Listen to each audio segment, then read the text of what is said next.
My name is Amelia Garrison, and I'm 33 years old.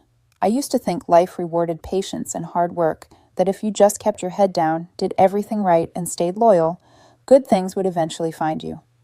I wasn't wrong, but I also wasn't ready for how much those good things could cost me.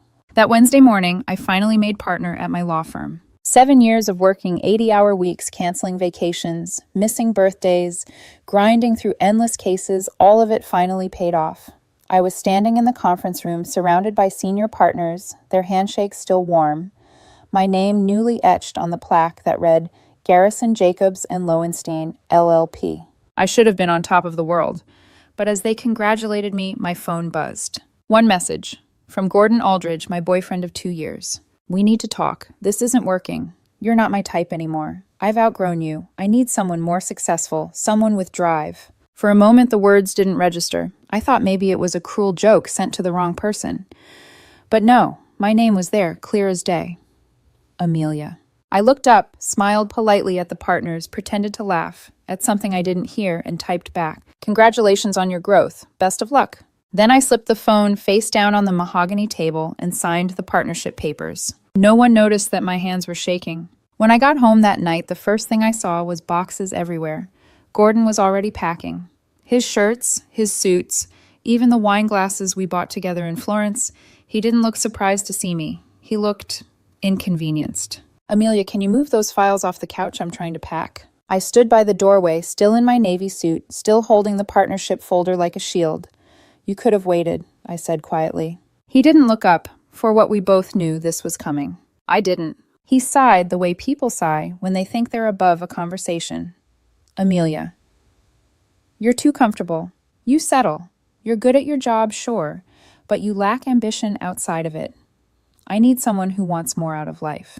"I just made partner today," I said. My voice barely rose above a whisper. He froze, then laughed short, dismissive. "Partner. Really, that's great. But you know what I mean. You're not hungry anymore." "I worked for 7 years without sleeping properly," I said. "If that's not hunger, what is?" He smirked. "There's this senior marketing director at my company, drives a Porsche, owns a place at the coast. That's the kind of drive I'm talking about. That's where I should be." I stared at him, the words sinking like stones. "Then go." He blinked, thrown off by how calm I was. He wanted a fight, wanted tears shouting a scene to feed his ego. Instead, I just set my keys on the counter. "You're not even going to try to stop me," he snapped. "No," I said simply. "You said you've outgrown me. I won't argue with that." He zipped his suitcase, muttering, "You know your problem, Amelia. You're too composed, too content being mediocre." I felt something in me crack, but I refused to show it. Maybe I'm just done performing for people who confuse chaos with passion. He rolled his eyes and walked past me, suitcase in hand. The smell of his cologne followed him like a ghost. At the door, he paused. "You'll regret not fighting for me." I almost smiled. "You'll regret assuming I would." The door shut. The echo lingered long after his footsteps disappeared down the hall. I sat on the floor, surrounded by silence and cardboard dust, still in the suit I'd worn for my promotion. My dinner was cold takeout from the night before. My celebration turned into a requiem. He'd said I wasn't his type anymore, that he needed someone more successful. The irony tasted like blood. For a moment, I wanted to scream, to throw something, to cry until my chest was empty. But instead, I opened my laptop, typed a single line on LinkedIn, grateful and honored to announce my promotion to partner at Garrison, Jacobs, and Lowenstein, LLP, excited for this next chapter. Then I closed the lid, leaned back against the wall, and whispered into the quiet. Maybe ambition isn't about who climbs higher. Maybe it's about who still stands after the fall. Outside, the city hummed as if nothing had happened. But somewhere between the hum of the streetlights and the echo of his words, a part of me hardened, a part that would never chase validation again. The next morning, sunlight cut through the blinds like a silent alarm clock, pulling me into a new reality I hadn't agreed to. The bed was empty, the closet half bare, and the faint scent of Gordon's cologne still hung in the air, expensive, artificial, and already fading. I got up, showered, dressed in a crisp white blouse and navy trousers, and told myself I'd survived worse. Law teaches you to compartmentalize pain. Love makes you forget how. When I opened my phone, my LinkedIn post from last night had already exploded. Hundreds of reactions, dozens of comments. Old mentors, law school friends, former clients, each one congratulating me on making partner. But one comment made me pause. "Incredible achievement, Amelia. Well deserved. The world needs more lawyers like you. Dr. Adrian Aldridge. Adrian Aldridge, Gordon's older brother, the cardiologist I'd met a few times at family gatherings, charming, intelligent, disarmingly grounded, the kind of man who listened more than he spoke. I remembered once at a dinner he'd asked me if being a lawyer ever felt like playing chess blindfolded. I told him yes, and he smiled like he understood. Seeing his name made something in my chest ache. Not from attraction, at least not yet, but from recognition. Someone remembering my name for something other than being Gordon's girlfriend. I typed back, "Thank you, Dr. Aldridge. That means a lot." Then I closed the app, packed my briefcase, and went to work. At the office, my colleagues threw an impromptu celebration. Pastries, cheap champagne balloons, taped crookedly to my office door. I smiled, thanked everyone, and pretended it didn't sting that the one person I'd imagined celebrating with had chosen someone more successful. By the afternoon, the partner title started to feel real. I had a new office, floor-to-ceiling windows, a skyline view, and a mahogany desk that felt too big for one person. The silence was intoxicating and suffocating all at once. That evening, as the sun dipped below the city, I did something I'd been postponing for years. I walked into a Tesla showroom. The car gleamed under the lights, midnight blue, Model S, sleek, silent. Everything I'd ever promised myself I'd buy someday. The salesman asked if I wanted to test drive it. I said yes. When I drove it, I didn't feel like a new person. I felt like the version of me I'd buried under compromise. When the drive ended, I didn't hesitate. "Deposit," I said. "I'll pick it up next week." That night, I posted a photo, the car, the city lights behind me, and a caption, "Treating myself. Here's to new beginnings." By 9 p.m., my phone started buzzing relentlessly. Gordon. First text. "You bought a Tesla." Second. "You made partner. Why didn't you tell me?" Third. "We need to talk, Amelia. Right now. This is immature." Fourth. "You're doing this just to hurt me." I stared at the screen, expressionless. The man who left me because I lacked ambition was now furious that I'd achieved everything without him. I muted the chat, then without hesitation I blocked his number. An hour later I checked my notifications again. Adrian had commented on my Tesla post, "Excellent choice. You've earned it. Coffee to celebrate." I stared at the message longer than I should have. The sensible part of me whispered, "He's your ex's brother. Don't." But another voice, the one that had gone unheard for too long, said, "Why not?" I typed back, "Would love that. Friday work for you." A minute later, the typing dots appeared. "Perfect. My favorite cafe on 3rd and Main. 7 p.m. I'll bring the first round." I smiled small genuine. For the first time in months, my chest didn't feel hollow. Then, almost on cue, my phone lit up again, a new number. "I can't believe you're doing this, Amelia. Posting about your car and your promotion like a teenager begging for attention. I made a mistake, okay? Let's just talk." I didn't reply.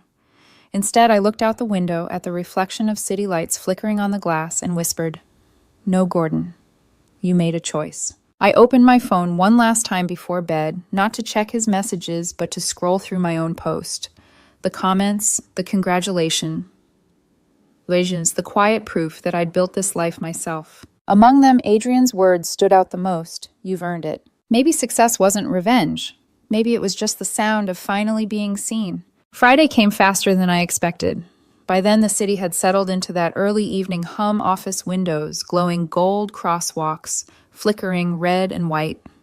I stood outside Amalfi's, the small Italian restaurant on 3rd and Main, the one Adrian had chosen. I told myself it was just coffee, just conversation, but I still spent 20 minutes deciding on a dress that looked effortless without feeling like armor. When I arrived, Adrian was already there, standing by the window, sleeves rolled up, reading something on his phone. He looked up and smiled, the kind of smile that doesn't try to impress you.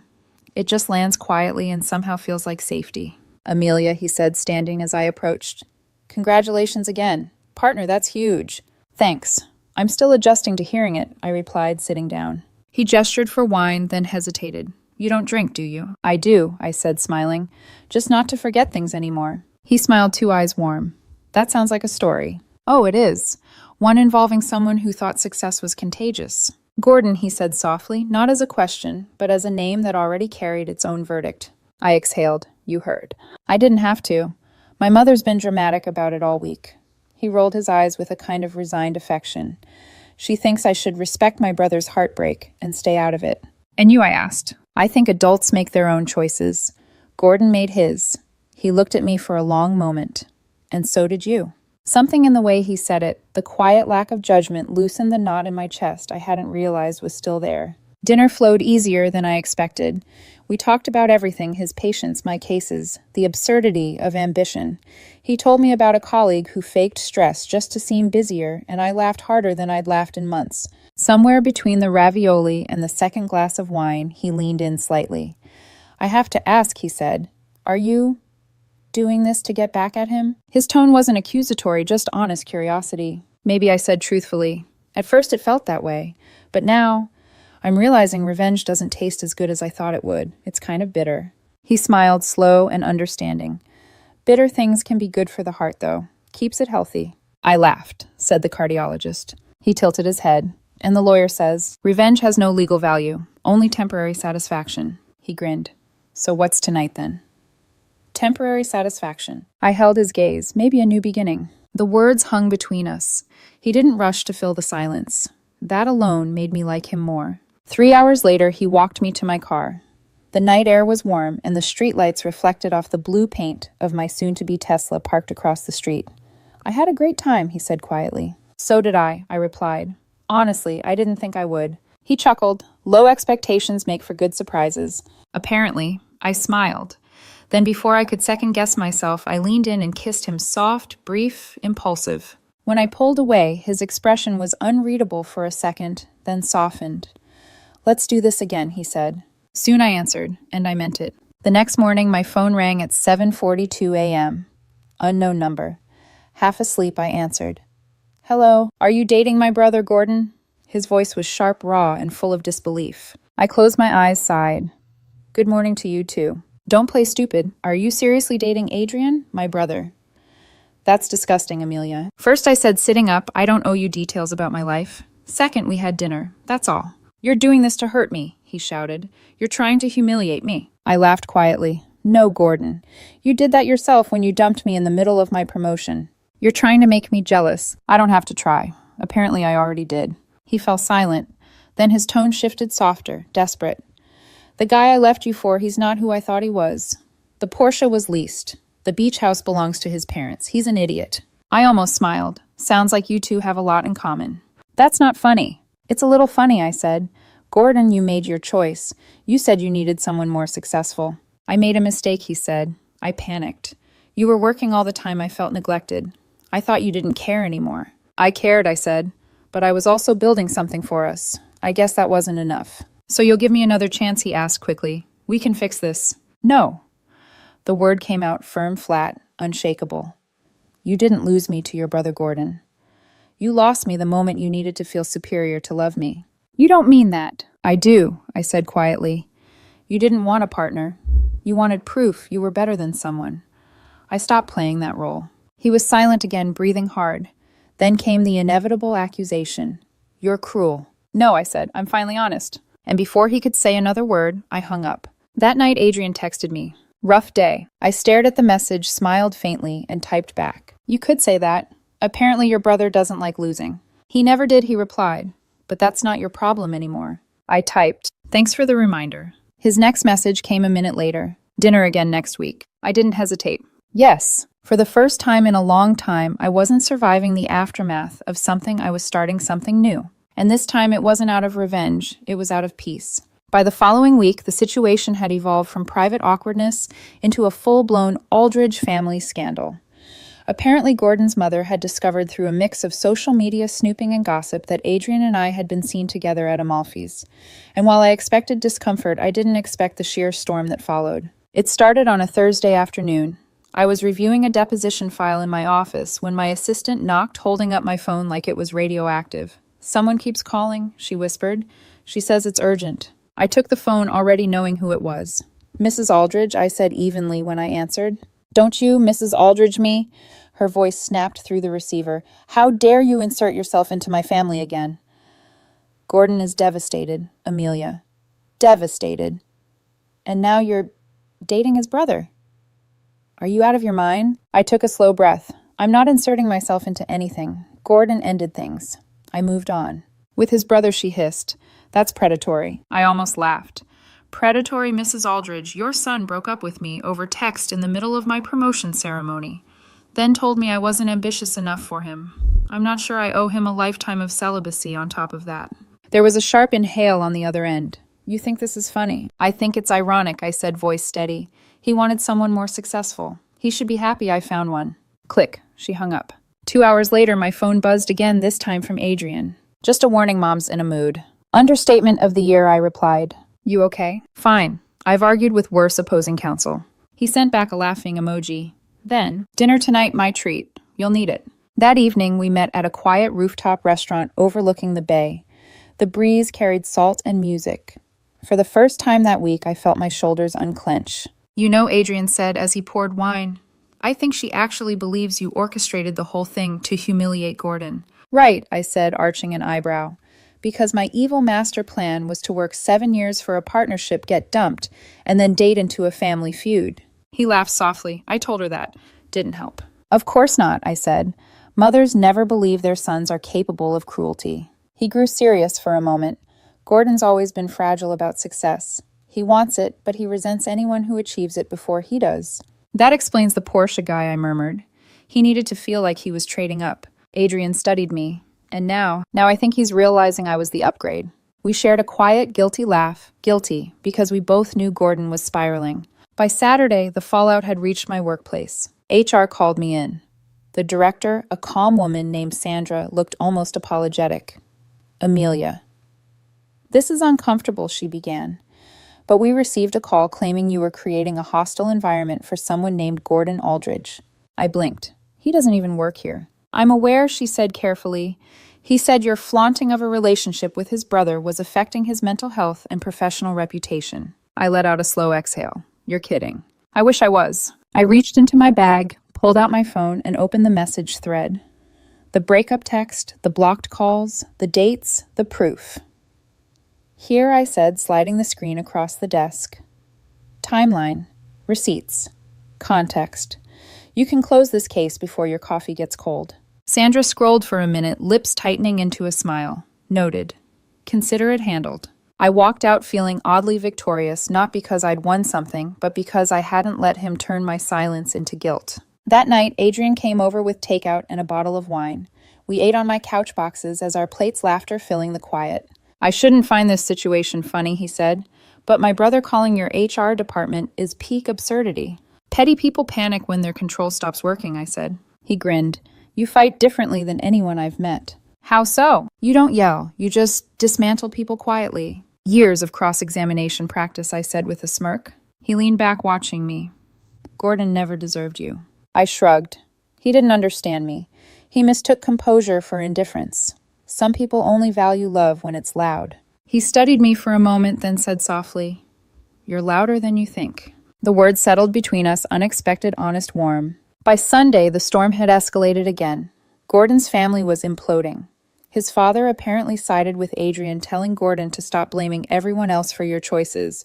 His mother threatened to disown them both for embarrassing the family. His sister stopped speaking to anyone altogether. Adrian told me about the shouting match over dinner. Dad finally told Mom she's been coddling Gordon his whole life, he said.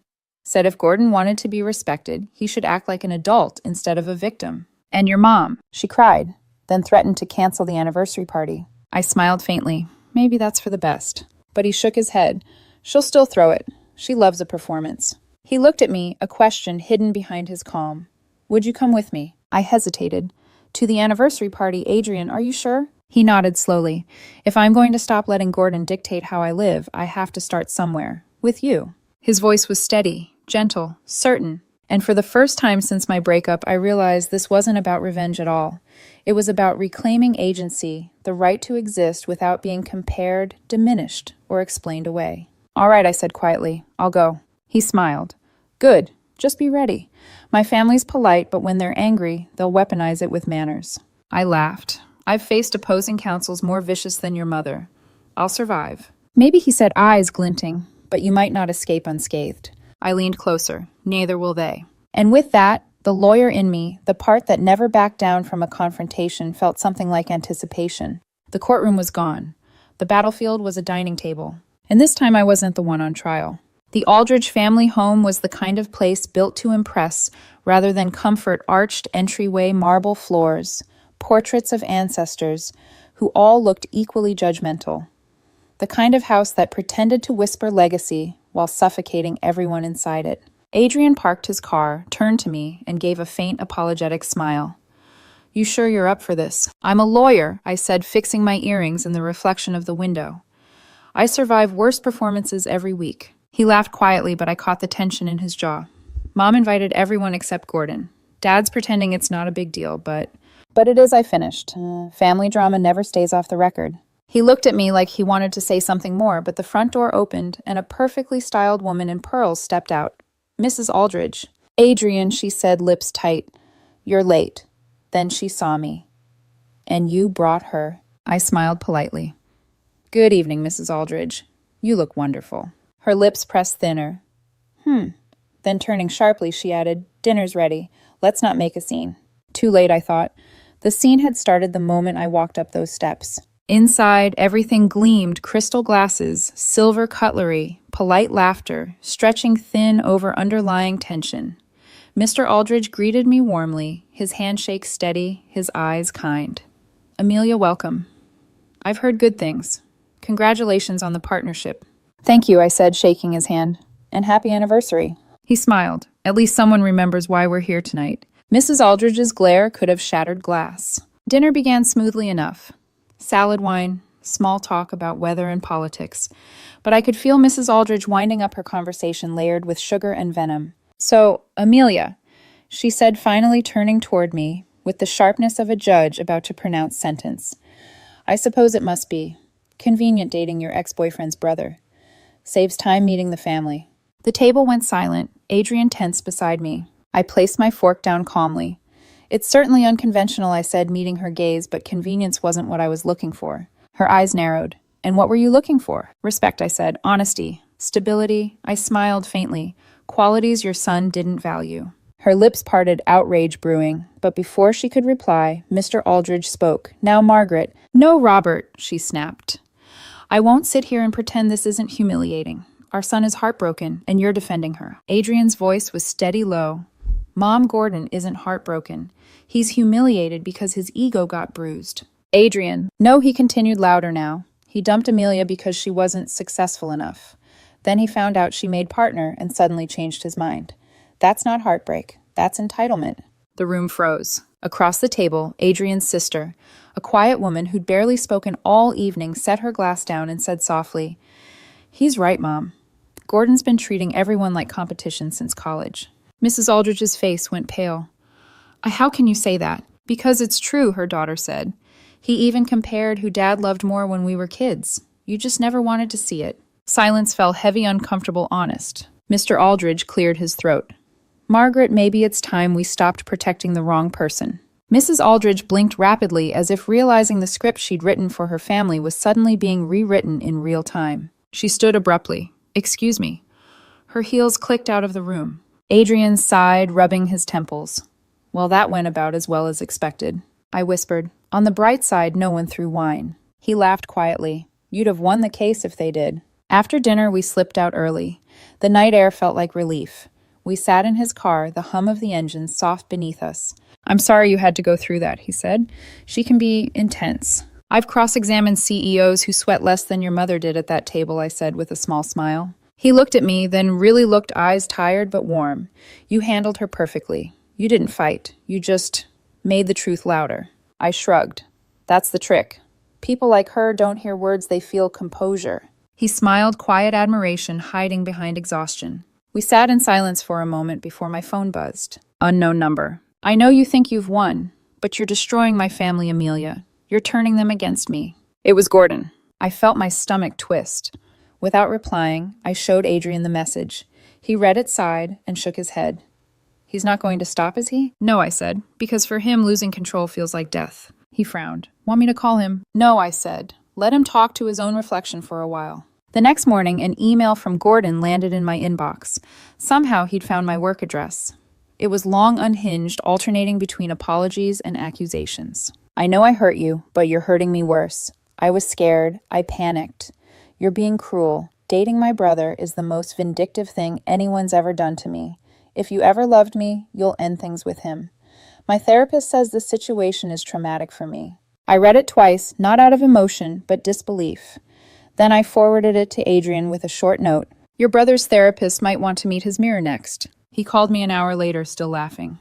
That's cold, Amelia. Accurate, I said. Then softer, he added, he won't stop until he finds someone else to blame. I know, I replied. But that's his pattern, not my problem. That night, as I lay in bed, I realized something quietly profound. Gordon wasn't my heartbreak anymore. He was my reminder of how easily people confuse control for love and pity for power. And Adrian, he wasn't my rebound. He was the calm after the storm. For the first time in months, I slept without dreams. 2 months later, everything felt lighter. Not perfect, not neatly resolved, just lighter. The kind of peace that comes when the storm finally stops asking for your attention. Gordon had moved to another city, apparently for a new job. The gossip reached us through fragments: an HR role at a tech startup, a rented condo, a rumored fresh start. His mother told Adrian he'd needed space to heal. Adrian only said healing requires honesty. As for me, I wasn't healing anymore. I was living. Adrian and I found a rhythm that felt steady, real. He'd stop by my office with takeout when I worked late. I'd drop by his clinic after hours, sitting on the exam table while he finished charts, teasing him about his impossibly neat handwriting. He wasn't my opposite. He was my equal. Where Gordon demanded attention, Adrian gave silence that listened. Where Gordon competed, Adrian collaborated. Where Gordon said, I need you to be better, Adrian said, I like you exactly as you are. It was startling how unfamiliar that kind of love felt, calm, confident, without fear. One evening over dinner at my apartment, Adrian's phone rang. He glanced at it and frowned. It's Mom. Go ahead, I said softly. He answered on speaker. Hey, Mom. Adrian, her voice came through tense but quieter than I'd ever heard it. I wanted to ask if Amelia would join us for dinner next week. He blinked, caught off guard. Really? Yes, she said. I owe her an apology. I froze. Mrs. Aldridge apologizing. That was like marble learning how to melt. Adrian smiled faintly. We'll be there. When he hung up, he turned to me. Well, that's new. Maybe she finally realized you can't guilt people into loyalty, I said, half joking. Or maybe, he said, touching my hand, she realized she was about to lose both sons over pride. The dinner was awkward at first. Mrs. Aldridge kept glancing between us like we might explode at any second. Then, halfway through dessert, she sighed. I misjudged you, Amelia, she said, voice trembling just enough to make me believe her. You didn't destroy this family. You exposed what was already broken. I nodded quiet. Gordon and I both made choices. We just grew in different directions. Her eyes softened. He's doing better, you know. He's seeing someone new. A finance girl, apparently very ambitious. Good for him, I said simply. And I meant it. She gave a small, sad smile. Maybe he's finally met his match. Later that night, back at my place, Adrian and I sat on the balcony with wine and the city lights spread beneath us. You handled her perfectly, he said. I didn't handle her, I replied. I just stopped needing her approval. He chuckled. That's probably why she finally gave it. The wind picked up tugging strands of hair across my face. I tucked them behind my ear. You know, I used to think Gordon leaving was the worst thing that ever happened to me. And now I think it was the most honest thing he ever did. Adrian tilted his head. Honest. He said he'd outgrown me, I said. He was right, just not in the way he thought. He smiled. You outgrew the version of yourself that needed to prove anything. Exactly. We sat in silence for a moment, the kind that doesn't need filling. The city hummed below, alive, forgiving. Work thrived. Partnership was everything I'd hoped influence, challenge, respect. And the best part, I didn't need to perform anymore. I'd stopped chasing applause and started choosing peace. A junior associate asked me for advice one morning. How do you know if your relationship's right? He said nervously. I smiled. Ask yourself this. Does she make you feel smaller or steadier? He blinked. Steadier. Yeah, love that. Steadies you, lasts longer than love that excites you. He nodded, thoughtful. I watched him walk away, and for a second I saw myself in him chasing approval, mistaking chaos for passion. A week later, Adrian and I took a trip along the coast in my Tesla. The car glided over the road like a secret we were both keeping. At one point, he turned to me and said, You ever think about how different things could have been if Gordon hadn't sent that text? I smiled, eyes on the horizon. Sometimes. But if he hadn't, I might still be trying to prove I was enough for someone who couldn't see it. Instead, I found someone who doesn't need proof. He reached for my hand. You really think you've forgiven him? I considered that. Forgiven, yes. Forgotten, no. Some lessons aren't meant to fade, they're meant to shape. He squeezed my hand gently. Months passed. Life moved. The story everyone whispered about became background noise. Gordon's mother sent Christmas cards signed Love Margaret. Adrian's father invited us over for Sunday dinners. And one quiet morning, as I got ready for work, I caught my reflection in the mirror. Older, calmer, stronger. The woman staring back didn't need validation. She didn't need to be someone's type. She was her own. That night over dinner, Adrian teased me. You know what my mom said on the phone this morning? She thinks Gordon's new girlfriend is good for him. I laughed. What's she like? Ambitious, assertive, probably terrifying. Perfect, I said. He finally met himself. He grinned. And what about you, Happy? I looked at him, really looked, and said quietly, more than I ever thought I'd be. We clinked glasses. The sound was soft final. And somewhere deep inside, I felt that last trace of bitterness dissolve into something weightless. Gordon said he'd outgrown me. He was right, because I outgrew the version of myself who waited for